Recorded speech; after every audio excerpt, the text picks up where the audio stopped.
नमस्कार, मैं हूं अनन्या मिश्रा और आप देख रहे हैं 4 PM कर्नाटक। कर्नाटक में सियासी पारा पिछले कुछ दिनों से लगातार चढ़ा हुआ है क्योंकि प्रदेश में घोटालों के मुद्दों को लेकर सरकार और विपक्ष एक दूसरे के आमने सामने बने हुए हैं। विपक्ष जहां सरकार को घेर कर मुख्यमंत्री सिद्धरमैया पर घोटाले व भ्रष्टाचार के आरोप लगा रही है, तो वहीं सरकार की ओर से भी विपक्ष को लगातार निशाना बनाया जा रहा है और पिछली सरकार में हुए भ्रष्टाचार व घोटालों की फाइलें निकलवाकर विपक्ष पर शिकंजा भी कसने का प्रयास किया जा रहा है। सीएम सिद्धरमैया इस दौरान लगातार इस बात को दोहरा रहे हैं कि कर्नाटक में कांग्रेस की सरकार को गिराने का प्रयास किया जा रहा है, तो वहीं कांग्रेस की ओर से भी भाजपा व जेडीएस व सरकार गिराने और सीएम सिद्धरमैया को जेल में डालने का भी प्रयास करने की आरोप लगाए जा रहे हैं। कांग्रेस इस पूरे मामले में भाजपा के नेतृत्व वाली केंद्र की एनडीए सरकार को भी घेर रही है और राज्यपाल थावरचंद गहलोत पर केंद्र सरकार के हाथों की कठपुतली होने का आरोप भी लगा रही है। राज्यपाल के केंद्र के इशारों पर काम करने वाले की बात भी कह रही है। तो वहीं इस बीच आपको बताते चले कि सीएम सिद्धरमैया ने एक बार फिर से भाजपा और जेडीएस पर घोटाले के झूठे आरोप लगाकर उनकी सरकार को गिराने की साजिश रचने का आरोप लगाया है। कर्नाटक के मुख्यमंत्री सिद्धरमैया ने विपक्ष की पार्टी यानी कि भाजपा और जद पर मैसूर शहरी विकास प्राधिकरण स्थल आवंटन घोटाले के संबंध में झूठे आरोप लगाकर उनकी छवि खराब करने का प्रयास करने का आरोप लगाते हुए कहा कि वह ऐसी बातों से डरने वाले नहीं हैं।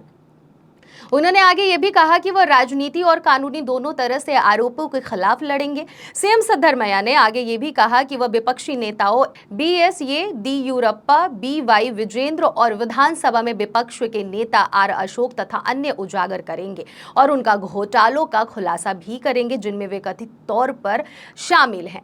साथ ही उन्होंने ये भी कहा कि जांच रिपोर्ट के आधार पर उनके खिलाफ कार्रवाई करेंगे। मुख्यमंत्री सिद्धरमैया ने आगे ये कहा कि हमने विपक्ष की पदयात्रा के खिलाफ जन आंदोलन सम्मेलन आयोजित किया है। हमने लोगों से कहा है कि वे झूठ बोल रहे हैं, वे झूठे आरोपों के साथ पदयात्रा कर रहे हैं।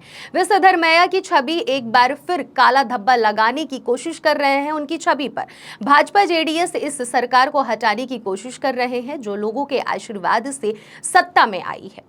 संवाददाताओं को संबोधित करते हुए मुख्यमंत्री सिद्धरमैया ने आगे ये भी कहा कि विपक्ष को यह भ्रम है कि वे सिद्धरमैया की प्रतिष्ठा को धूमिल करने की कोशिश करके उन्हें राजनीतिक रूप से दबा सकते हैं। सिद्धरमैया ने आगे आरोप लगाया कि उनके यानी कि विपक्ष के कार्यकाल में बहुत सारे घोटाले हुए हैं, हम उनका पर्दाफाश करेंगे। सिद्धरमैया ने आगे ये भी कहा कि हमने उनमें से कुछ का उल्लेख किया है, कुछ अभी भी जांच के दायरे में है। एक बार रिपोर्ट आने के बाद हम जिम्मेदार लोगों के खिलाफ कार्रवाई करेंगे। कर्नाटक सीएम ने कहा कि चाहे वो कुमार सरस्वती हो या फिर येदियुरप्पा या फिर विजेंद्र या फिर अशोक, हम सभी के खिलाफ कार्रवाई करेंगे। बता दें कि विपक्षी भाजपा और जेडीएस द्वारा सप्ताह भर चलने वाली बेंगलुरु मैसूर पदयात्रा यानी कि पैदल मार्च का उद्देश्य मुख्यमंत्री सिद्धरमैया की पत्नी पार्वती सहित द्वारा भूमि खोने वालों को कथित धोखाधड़ी से भूखंड आवंटित करने की घटना को उजागर करना रहा। यह पदयात्रा मैसूर में एक विशाल रैली के साथ समाप्त हो चुकी है। दोनों ही पार्टियां घोटालों के सिलसिले से सिद्धरमैया के इस्तीफे की मांग कर रहे हैं। फिलहाल सिद्धरमैया मुख्यमंत्री की कुर्सी पर बरकरार है, लेकिन इसमें कोई भी दो राय नहीं है कि भाजपा की ओर से लगातार कर्नाटक में कांग्रेस की सरकार गिराने के प्रयास किए जा रहे हैं और किसी भी तरह से ऑपरेशन लोटस को अंजाम देने की कोशिश की जा रही है। फिलहाल अभी तक तो कांग्रेस की सरकार चल रही है और सिद्धरमैया मुख्यमंत्री की कुर्सी पर बने हुए हैं। एक और जहां सीएम सिद्धरमैया विपक्ष को घेर कर उस पर सरकार को अस्थिर करने का आरोप लगा रहे हैं, तो वहीं दूसरी ओर प्रदेश मुख्यमंत्री DK शिवकुमार प्रदेश के विकास कार्यों व समस्याओं पर भी लगातार नजर बनाए हुए हैं। प्रदेश में बांधों की स्थिति के बारे में बातचीत कही जाए तो बांधों की स्थिति के बारे में जानकारी देते हुए उप मुख्यमंत्री DK शिवकुमार ने कहा कि सरकार राज्य के सभी बांधों की स्थिति का आकलन करने के लिए एक विशेषज्ञ समिति का गठन कर रही है। उनकी यह टिप्पणी तुंगभद्रा बांध के एक गेट के बह जाने की पृष्ठभूमि में आई है। शिवकुमार राज्य के जल संसाधन मंत्री भी हैं। डिप्टी सीएम DK शिवकुमार ने कहा कि तुंगभद्रा बांध के क्रेस्ट गेट को बहाल करने के प्रयास जारी हैं। इस मुद्दे पर किसी को चिंता करने की जरूरत नहीं है। बता दें कि तुंगभद्रा बांध का कोप्पल जिला मुख्यालय शहर के पास एक गेट यानी कि 19वां गेट टूट जाने के कारण वो बह गया था, जिसके बाद भारी यात्रा में पानी छोड़ा गया था।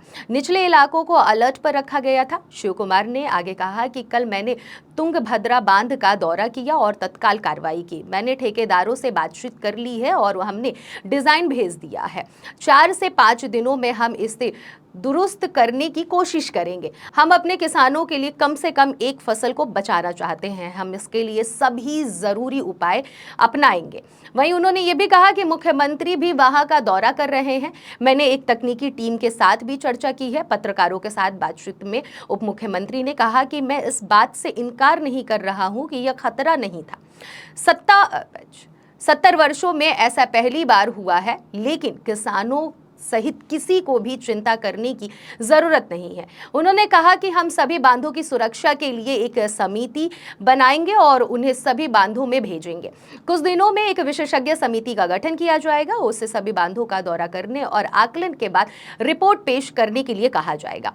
इससे पहले बांध का दौरा करने के बाद शिव कुमार ने कहा था कि बांध के ढांचे को नुकसान पहुंचने की आशंका को देखते हुए वे सभी गेट खोल दिए गए हैं, जहां से 38,000 क्यूसेक पानी पड़ोसी आंध्र प्रदेश और तेलंगाना के लिए छोड़ा जा रहा है, जबकि पानी 28,000 क्यूसेक है। उन्होंने ये भी कहा था कि छोड़े जा रहे 38,000 क्यूसेक पानी में से 35,000 क्यूसेक पानी 19वें गेट से ही बह रहा है। फिलहाल इस खबर में बस इतना ही। ऐसी ही तमाम राजनीतिक खबरों के लिए बने रहिए और देखते रहिए 4 PM कर्नाटक।